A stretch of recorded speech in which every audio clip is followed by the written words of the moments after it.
10 रुपये में आप क्या क्या खरीद सकते हैं? एक पेन, एक कप चाय, सेहत को बर्बाद करने वाला घटिया गुटखा सिगरेट और इसी तरह की कुछ दूसरी चीज़ें। लेकिन आप जानकर हैरान रह जाएंगे कि इसी 10 रुपये यानी एक कप चाय की कीमत में लड़कियां भी बिक रही हैं। इंसानियत को शर्मसार करने वाला ये बाजार कहाँ है और कैसे होता है यहाँ कारोबार? कर्तव्य पथ में आज इसकी बात।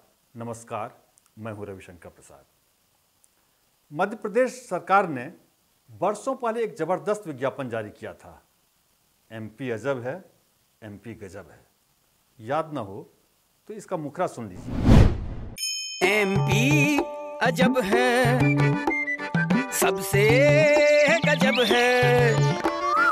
एक नहीं दो नहीं सैकड़ों यहाँ शेर हैं। पेच में था मोगली, काना में 12 सिंह हैं। एमपी अजब है। जो राज्य देश का दिल कहलाता हो, जहाँ एक दो नहीं सैकड़ों शेर हों, वो एमपी सचमुच अजब ही नहीं गजब भी है। यहाँ एक जगह है शिवपुरी, वो जगह जहाँ सदियों से एक कुप्रथा चली आ रही है, धड़ीचा प्रथा।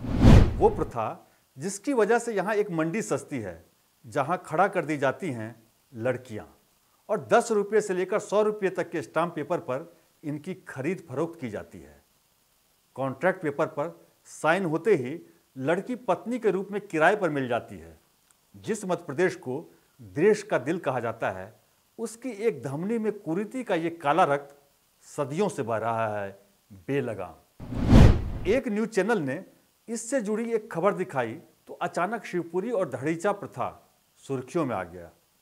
कई साल पहले तक शिवपुरी में पेपर पर लिखा पढ़ी के साथ औरतें खरीदी, बेची या किराए पर ली जाती थीं।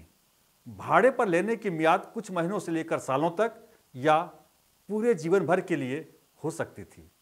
सरकार, सामाजिक संगठनों और अदालतों की सक्रियता से यह कुप्रथा ऊपरी तौर पर बंद हो गई, केवल ऊपरी तौर पर।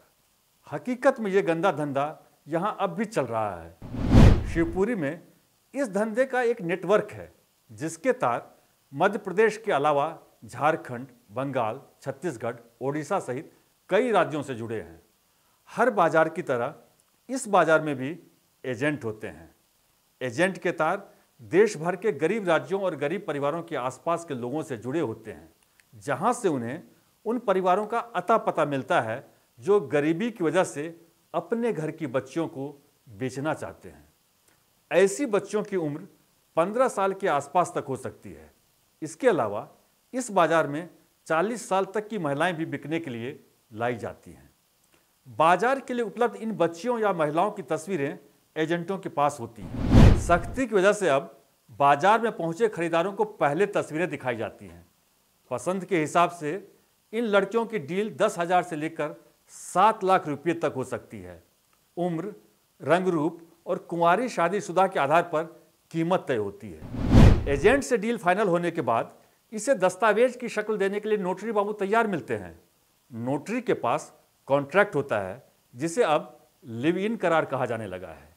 इसका बाकायदा एक फॉर्मेट है जिसमें तय बातें लिखी रहती हैं, उसमें जोड़ घटाव तक नहीं किया जा सकता है। ये कुछ उसी तरह है जैसे आप किराएदार के रूप में फ्लैट का एग्रीमेंट बनवाने जाएं तो तय फॉर्मेट में केवल नाम, पता और रकम बता दें। फॉर्मेट में इसे फिट करते ही आपका एग्रीमेंट तैयार। इस लिव इन एग्रीमेंट के फॉर्मेट में ये लिखा रहता है, लड़की अपनी मर्जी से किसी से जुड़ रही है, वो केवल पहने हुए कपड़ों में आई है और उसके पास माँ बाप या पुराने पति के घर का कोई सामान, पैसा या गहना नहीं है। इस एग्रीमेंट में पैसों के लेन देन की बात नहीं होती और यह भी नहीं लिखा जाता कि कोई लड़की उस शख्स के पास कितने दिनों तक रहेगी। हालांकि इस दस्तावेज को कोई कानूनी मान्यता नहीं है। इसके बावजूद ग्राहक को फंसाने, उन्हें भरोसा दिलाने के खेल में ये अहम साबित होता है और गैर कानूनी होने के बावजूद दलाल और दूसरे लोग गरीबों का नाजायज फायदा उठाते हैं। सवाल उठता है कि आखिर इस मंडी के सजने की वजह क्या है? असल में देश के कुछ हिस्सों में लिंगानुपात यानी लड़के लड़की के जंदर का बढ़ता फासला इसकी वजह है। मसलन शिवपुरी के पास 250 गांव वाली तहसील पोहरी को ही ले लीजिए। यहाँ प्रति 1000 पुरुषों पर केवल 874 महिलाएं हैं, यानी पुरुषों की तुलना में कुल 126 लड़कियां कम। ऐसे में शादी करने के लिए लड़कियां नहीं मिल पाती और इसी वजह से ये बाजार रोक के बावजूद अलग अलग तरीके से चल रहा है। इस बाजार में पत्नी के लिए लड़कियों की तो मांग है ही, साथ ही कुछ लोग ऐसी महिलाओं के लिए भी आते हैं जिनके बच्चे हों। पत्नी के साथ ही उसकी संतान से उनके वंश चलाने वाले वारिस की तलाश भी पूरी होती है। यही वजह है कि इस बाजार में एक बार किसी के साथ कॉन्ट्रैक्ट कर जाने वाली लड़कियां मां बनने के बाद दोबारा यहां पहुंच जाती हैं। इसकी बड़ी वजह आमतौर पर पहले वाले घर में मारपीट जैसी घटनाएं होती हैं। कई बार खरीदार कम उम्र की बच्चियों को जल्दी जल्दी बार बार मां बनने को मजबूर करते हैं ताकि वो घर गृहस्थी में फंसकर बाहर भागने की कोशिश न कर पाए। ये है हमारा भारत और इसके दिल मध्य प्रदेश का एक छोटा लेकिन दहलाने वाला बड़ा सच। जय विलास के झूमर संग 10 हाथी लटके, सोच के सर चकराए। एमपी अजब है, अरे सबसे गजब है। सांस्कृतिक विरासत, महलों, किलों, मंदिरों, स्तूपों को संरक्षित करने वाला मध्य प्रदेश।